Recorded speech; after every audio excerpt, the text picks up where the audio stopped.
It's Two on the Aisle with me, Charles Gross, and Leslie Hoban Blake. Tonight reviews of My Mañana Comes, I Am the Silence, and the McGowan Trilogy. Ladies and gentlemen, welcome to Two on the Aisle. Good evening. Hello, Leslie. Good evening, Charlie. And how are you? I'm good, thanks. Good. Well, we have a lot to talk about tonight. We do, and I'm going to be starting. So, yes, you are. And I'm going to be talking about My Mañana Comes, which is My Tomorrow Comes in Spanish. And it's very important that the title is in Spanish because it's a play about back of house, which means the back part of a restaurant where 4 waiters are doing all of the stuff, the setups. They're busboys. I shouldn't say they're waiters, they're busboys. And they're doing all the setups, they're cutting the lemons, they're putting the silverware together, they're filling the glasses with water, and they're talking to each other. And from the talking and the moving around, we learn that they're saving their money, that one of them has a daughter, one of them wants this, one of them wants that. But the point is that it's all about what's going to happen for them. They're all working toward what's going to be their life, and not sort of living the life that they're living. And the life that they're living is a very minimal, very marginal life. They, at the moment of the beginning of the play, they get something called shift pay, which means in addition to their tips, they get a small salary. In the middle of the play, their shift pay is taken away, and it's a tragedy because one guy is counting on building a house with that money. It's going to take him a certain number of years before he can go see his children, and now that deal is all off. Well, what it is, it concentrates on the 4 busboys. 3 of them are Mexican. One of them was born is Mexican, descendant. He was born here in America, and he's basically, this is what he does. One is here. He's saving up. He has a plan. So he's saving every penny. He doesn't spend anything that he doesn't have to. Takes the leftovers from the restaurant. He has a 4-year. Take leftover food. He has a 4-year plan. He knows where he will build up this nest egg, go back to his wife and children in Mexico, and make a house. Right. Yes. There is a 3rd one, also Mexican, but he's a little more into the American scene. So instead of saving his pennies for a house in Mexico, he buys himself a pair of Nikes. Not at the Nike store. He'll shop at the Nike store, but he knows someone who knows someone, or he knows a discount store, and he gets him there. The 4th is black, and he's kind of the leader of the pack. He's the most experienced. He's kind of the, if this were Taxi, he'd be Judd Hirsch, sort of. Because he has a wife. He's a wise guy. He has a wife. He's a wise guy, but you could see that even if he doesn't express it, he thinks he can manage the restaurant better than the current people. And you know what? Maybe someday he will do just that. Well, that remains to be seen. But and that's played by Jason Bowen. It's a wonderful, or Bowen, I'm not sure how he pronounces it. It's a wonderful performance. He's a real Harlem wise guy. And he's doing this for his 5-year-old daughter. That's really what he's doing it for. Waleed, the guy who's from Coney Island, has a funny line. He says for the first few years of his life he thought he was Puerto Rican, but it turned out he was Mexican, but native born. And it's very important because those 2 guys are native born. The second 2 guys, Jorge and Pepe, are from Mexico, and their status is dicey to say the least. We're not sure. But it's probable that they are probably illegal immigrants, and that will be revealed one way or the other toward the end of the play. And it's a very important plot point when it comes up. Well, that's a problem with the play. For you. Plot. Well, for me, you have 4 very nicely drawn characters, but you know something, and I confirmed this with my daughter, who's worked as a waitress. The back of a restaurant is a very boring place. And it's pretty much the same old every night. Oh, I thought they got that through. And despite the fact that you have some interesting characters, there's not much that the playwright can do to develop them, and there's not much there in the way of a plot. So after a while, the play, while it always kept my attention, I lost interest fairly quickly. Oh, I didn't, because I thought it was such a life and death thing for them. They were such marginal people that ultimately to lose the shift pay, which became the crux of the thing, meant that they... Go ahead, what were you going to say? That became the closest thing you had to a conflict there. And it came a little too late into the play. And the reaction there was not much of a build. We can either accept it or we can't. And there is a certain drama that results from it, but a little too late for me. Well, okay, but there's another thing that happens, and the thing that's so important is how they treat each other. They talk about how the people upstairs and in front of house treat them, but I think we're thinking upstairs, downstairs usually, how the people in the front of the house treat them, but it's also how they treat each other, and that comes out at the end of the play, and I don't want to spoil it by giving any more of it away. But I found that to be a wonderful thing. It's the final scene, and it was chilling. It was like they threw some of that cold water on me at that point. And I just thought it was beautifully directed by Che Yu, who brings another ethnic element to this piece. Right. And it was written by, and here I have to look here, Elizabeth Irwin. Right. And we came outside, and there was this tall, stately-looking woman, and I thought, she wrote this? Right. I forget some guy who worked in a restaurant wrote it. No, it's a girl who worked in a restaurant, which makes it all the interesting that there is no girl there. Because what I found out, it reminded me a little of sitcoms like Taxi, except not quite at that level, at least as far as I'm concerned. Yes, but it was missing the Elaine. See, now, but here's what got to me. She wrote 4 different male characters, gave them 4 different male voices in 3 different dialects. There were 2 Mexican dialects, a New York dialect, and then a Harlem dialect. And I thought, fantastic. What a playwright to watch if she could do that. I think she is absolutely a playwright to watch, but this was not a play that I enjoyed seeing, and I would only give it 2.5 playbills. But I would say I didn't get a chance to really talk to her out in the lobby, but I absolutely want to see her next play. Well, I not only want to see her next play, I was very excited about this play, much more so than you. How many playbills did you give it? I gave it 2.5. You give it 2.5, and I would give it 3.5. I really found it to be exciting and really nice new work. Okay, moving on. I and the Silence. Hey, do you like Orange is the New Black? Well, I actually haven't seen Orange is the New Black, but like Orange is the New Black, this takes place partially in a prison. This is 2 women during the 1950s. One is white, one is black. They meet in jail. And remember, since this is the 50s, they're in segregated cells, but they still go and meet each other, even though that is totally against the rules. And when we see them in prison, we see that they aspire to work as domestic help, as maids, and they are training themselves.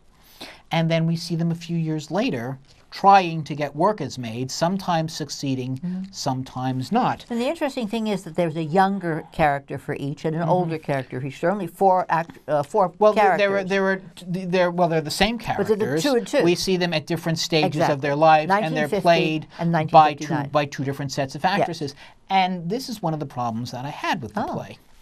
The older actresses, the older characters, don't seem to bear much of a resemblance to the younger characters. Physical, you mean, or not even so? Well, not physically, but you expect, all right, people may change as they get older, and obviously they're different. They're different women, so that I can understand. But in their personalities, in their temperament, I had a hard time connecting. You know, it was like, well, how did you get there from here, type thing, and it just, yes, they're the same women, but to me, it seemed like a stretch. Also, I was wondering, these women are spending so much time training themselves with all the nuances of being a good maid, and they don't seem to be able to hold on to their jobs, and I'm wondering why. Because they were in prison, and they have no references. That's why, even to be a maid. But once they get the job, no, it doesn't work like that. They get very poor paying, very low end jobs that don't have references. I want to go back to your thing about older, younger, not being the same. It's 9 years of being in prison, doing hard time. Come on. That ages somebody. That takes a spirit and a life out of those 2 girls. The 2 young girls had light, and in fact, they were separated because the black girl insisted on speaking up and speaking up and speaking up, and finally they were separated. No, it was the white girl who was taken out. She was moved to a different prison. She was the one who spoke up? I thought it was the other one who spoke up. No. Right, in fact, at the first part, you hear her say, why did you leave me for 7 years? It was 9 years. You were in prison for 7 years, and then you don't realize at first, 9 years, that they were both separated. But that's just almost a decade in these women's lives. So they start out as young women of 19, and now they're almost 30. Well, I think it actually was 7 years, because it starts in 90, but remember they were there in the same cell for a couple of years. It was 1950 to 1959 is the time Right, span. right, but the separation, I'm saying, I think they were in for The point is that they start out as 19-year-old kids, and now they're close to 30, or one is 28. Anyway, the point of that is that there are also there are also scenes when in this training period. There are also when one plays the maid, the mistress, and one plays the servant, you get a little bit of the maids coming into that just a bit, not quite as intense. In other words, they role play as part of their training. They role play, but it's not quite the same as Genet, I don't think. But you get that same sense of, there's a cruelty and a conniving thing that you see in both of them that they're trying to hide. But they can't beat the system, no matter what happens. And that's the point. When they go out to try to find jobs, they're looking for the lowest of the low kind of jobs. They're going to get down on their hands and knees and scrub people's floors, and they can't even get those jobs. Yes. You guys look spiffy, crisp, fresh, bingo! That's settled down. We'll be servants. Work the finest houses, get paid in cash, get leftovers, get hand-me-downs, get anything they throw away. Ma'am, if you don't want that thing no more, I take it home, 'cause I so poor. I take that sock, I can mend that hole. On this broke chair, I'll rest my bones. I'll have that broken birthday toy. This rug with burns, it'll bring me joy. Piece of glass, ma'am, I can use that too. A dress that's stained to me is new.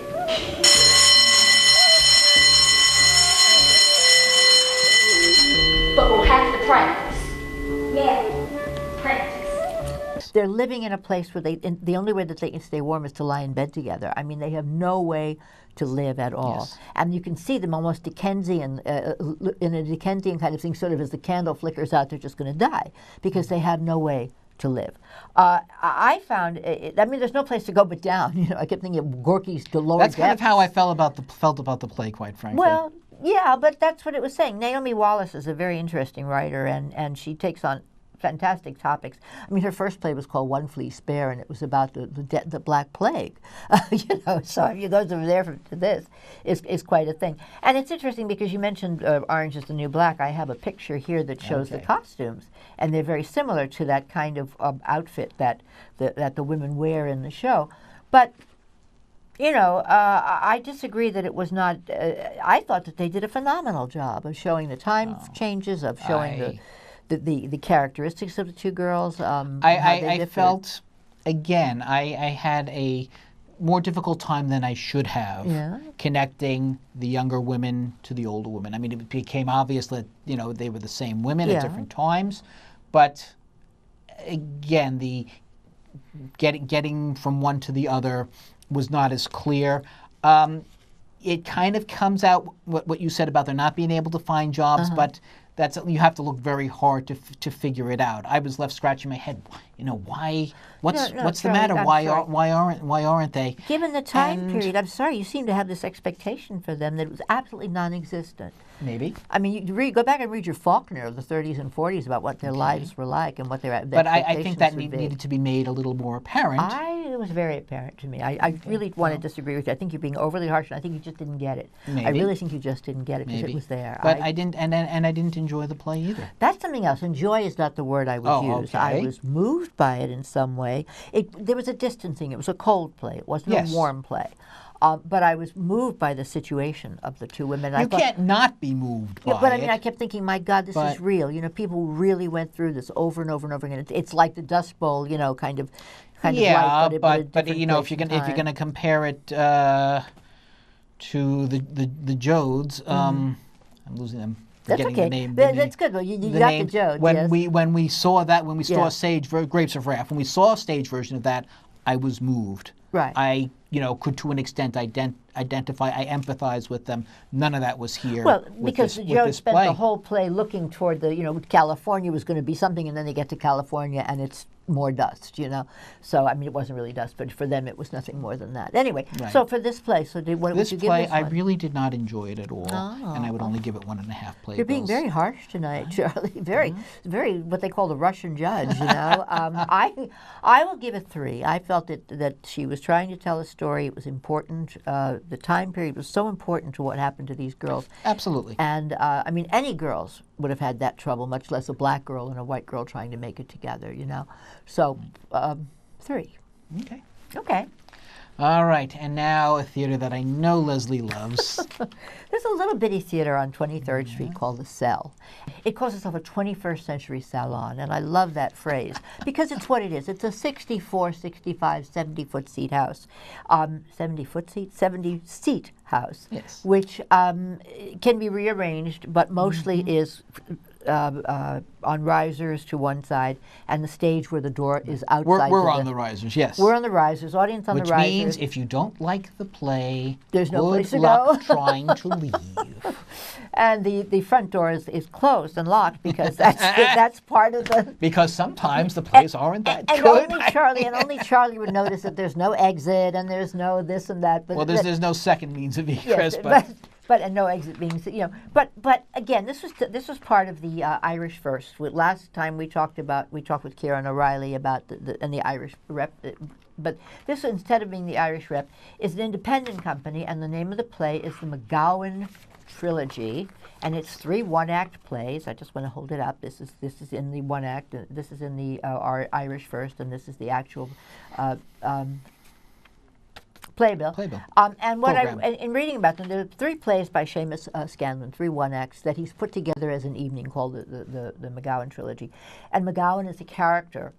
Who's a gunman. He's a gunman, and it's the time of the occupation of the Brits of Ireland, and still the IRA are fighting. The time period is 1984, and it takes place in October, and then a few months later, and then a few months after that, a couple of days after that. And what happens is this guy is a loose cannon. He comes into it's set in a bar, Charlie. I know it's an Irish play, and it's set in a bar. Well, that's your beef, not mine. It's my beef, but it's set in a bar because it's set in a bar. It's kind of like the way only the first scene. Well, it's kind of the way never mind. It's another play that has to do with the gun, and I can't think of the name of it, so I'm going to forget. I'm not going to go there. Anyway, a very attractive young man who's crazy as a bedbug comes downstairs, and he's got to. Shall we stop or shall we let it go? Okay. Comes. I was going to say turn off your phone, and I didn't think to do it. Comes into the bar. And he sees a guy sitting there. You kind of know where it's going to go. At least I did. He's a crazy gunman.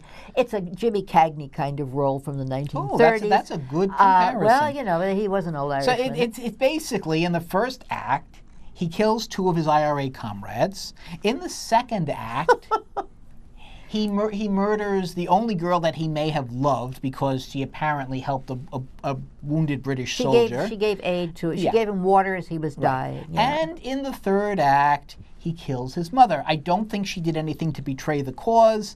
I think this was probably what he thought was a mercy killing. I don't know, she's sick in the hospital. Bottom line is, this is not a very likable character. No, and they're coming to get him at that point. They've thrown by the time he gets to the third scene, they've already he says to her, if you listen, that McGowan, the gunman, says to his mother, "Mommy, I don't know what I'm going to do. They've let me go.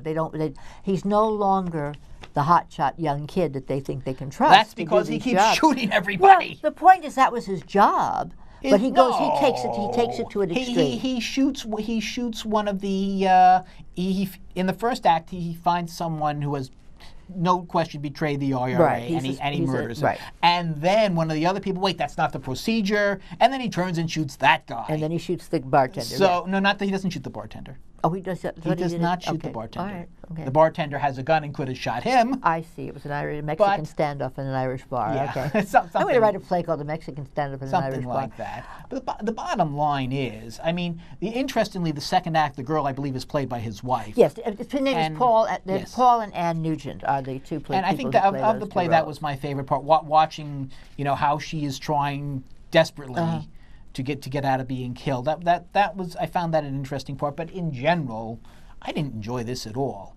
I mean, it's pretty much established head on that this guy's a nutcase. We've got you tonight not liking anything. Well, not frankly tonight. I didn't like anything that we saw. And he goes and he kills people. Yeah. Oh, Well, that's nice. Well, it's interesting because the 3 plays were developed separately. There's a whole little thing at the One in the would have back been about enough to establish the character. I mean, the Cell developed two of them, and the first one was called Dancing at Lunacy, which was a tremendously funny title. Dancing at Lunacy? Dancing at Lunacy. Oh, Lunacy, okay. And you words. get the number right there. You see, if you knew that as opposed to the McGowan Trilogy, then you'd know that he was a nut job because it's in the title. And it's very interesting because the dancing that he does is that 1980s kind of jumping up and down. It's got a name. They write the name in the back of the thing to say what it's called, but I don't. Well, they have a dictionary in the program it's called the pogo, where you of jump all, straight of all up these and down, Irish terms. It was beyond me. I never used. danced the pogo anyway, so I didn't know that. But so anyway, that's what the evening is. That's what it does. I love the theater. It was directed by Kira Smerling, who directed some things. Smurring, I think I pronounced it wrong. She did a bunch of things last year that in there. It's her theater, so she gets to direct a lot there. It's a nice theater. Wouldn't want to be there during a fire, but it's a nice theater. But I really did not enjoy the play. My problem with it is I don't know why there were 3 of them. I think we sort of got where it was going, and so by the time it got there, I was a couple of spaces ahead of it. And I don't like being ahead of it in the play. It always tells me that there's not, He's going to kill somebody. Or somebody. Or plenty of people. And I was surprised that Big surprise with that there was one guy he left alive. I was surprised that he did kill the girl. I really thought somehow she was going to get through to him, and she doesn't. And then I thought he really is a loose cannon because he knows, he sees, he understands. He's a terrorist. He understands on one level that nutcase. she's a girl that could love him, and still he does it anyway. So, and you say he's a terrorist, yes, but it depends on which side of the pond you're on, whether he was a terrorist. No, he's a terrorist. Period. Well, yes. Yeah. Well, he's a nut job. Period. That whether too. he's a terrorist or not. Is, I would say. I would say he's a murderer, certainly. Well, when your job is to be a gunman, I guess that's your job. Well. Yeah, no, that's James Bond's job. This guy is James Bond is a spy. James Bond drinks, good whiskey, and this guy drinks. Well, he drinks whiskey. Good whiskey. Yeah. Anyway, your conclusion. They should have left it at less than 3 that's plays. for sure. And for the trilogy together, I would give it 1.5, 2 at the most. Yeah, I'm kind of leaving that 1.5. I might have gone a little further if they have just shown the scene with the girlfriend. That to me was interesting. The others, as you point out, are predictable. And again, there's nothing to like about this guy. Except that he's attractive. What he plays is against what he looks like. But hey, he looks good, so it's okay. I think that was done on purpose, though, because he's a nice-looking kid, and therefore you don't think of him as being he's a babyface killer, is what he is. Okay. All right. Cagney did it better. And speaking of babyface killers. How's that for a segue? There we go. My charming companion of many, many evenings has a surprise for all of you. Yes. On Monday evenings, which we have never yet, I don't think, shot on a Monday evening. On Monday evenings, Charlie does something very, very special. Charlie, you want to tell them what you do? Well, there's a bar at Symphony Oh, God, Space. you're in a bar? I'm in a bar, yes. And they have a very special open mic with an excellent 2-piece band. And people, very often people who are going to be performing at places like Don't Tell Mama will come and get up and sing. As a tryout, or? As a tryout, or just for the fun of it. The audiences are great. This is again the bar at Symphony Space. I forget what the bar is called offhand. It's in the Thalia, isn't it? Yes, around the yes, corner. yes, it's in the cafe. Really.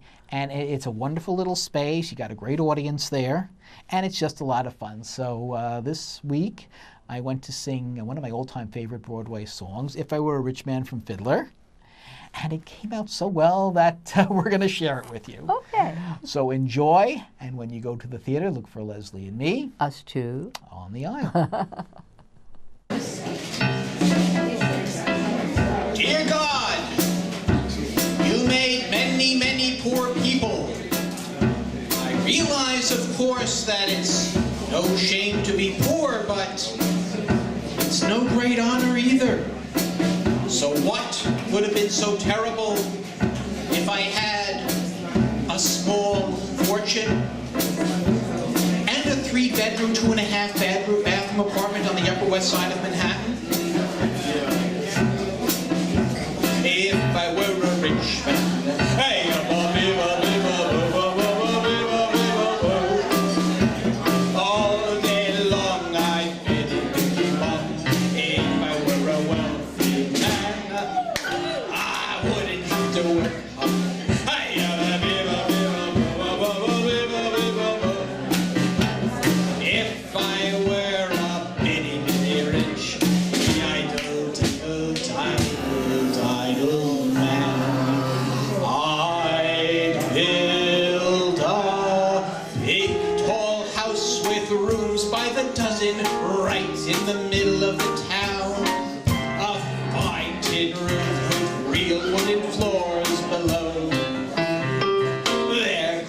be one long staircase just going up, and one even longer coming down, and one more leading nowhere, just for show.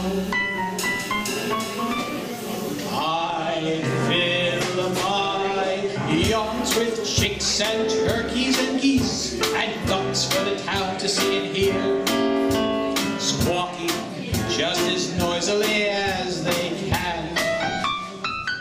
And each loud squawk would land like a trumpet on the ear, as if to say, here lives a wealthy man.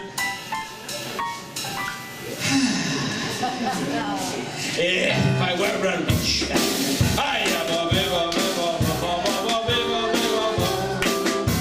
all day long I'd be bum. If I were a wealthy man, I wouldn't have to work.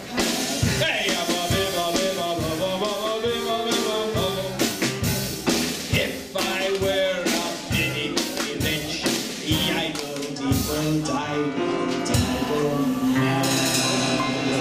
I see my wife, my golden, looking like a rich man's wife with a proper double chin, supervising meals to her heart's delight. I see her putting on airs and strutting like a peacock. Oi, what a happy mood she's in, screaming at the servants day and night.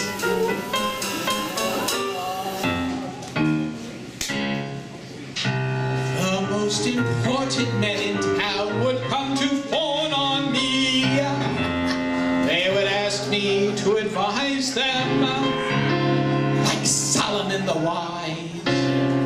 If you please, Reptevia, pardon me, Reptevia, posing problems that would cross a rabbi's eyes. La-hee-ba, la-hee-ba, ha, ha, ha. And it wouldn't make one bit of difference if I answer right or wrong. When you're rich, they think you really know. If I were rich, I'd have the time that I like to sit in the synagogue and pray. Maybe have a seat by the eastern wall. And I discuss the holy books with the learned men 7 hours every day. That would be the sweetest part of all.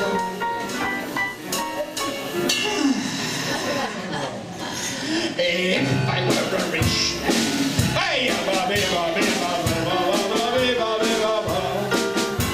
all day long I'd be bum. If I were a wealthy man, I wouldn't have to work.